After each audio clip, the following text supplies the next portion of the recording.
Hello বন্ধুরা, ভেবে পাচ্ছি না কি ভিডিও আপলোড করব। তো আমি ছাদ বাগানে একটি টবে ফুলকপি গাছ লাগিয়েছিলাম। তো ফুলকপিটা খাবারের উপযুক্ত হয়েছে।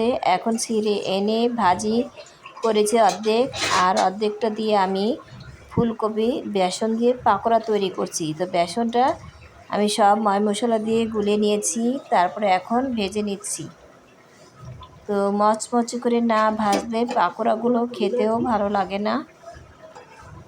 তাই চিন্তা ভাবনা করলাম তোমাদের সাথে শেয়ার করি।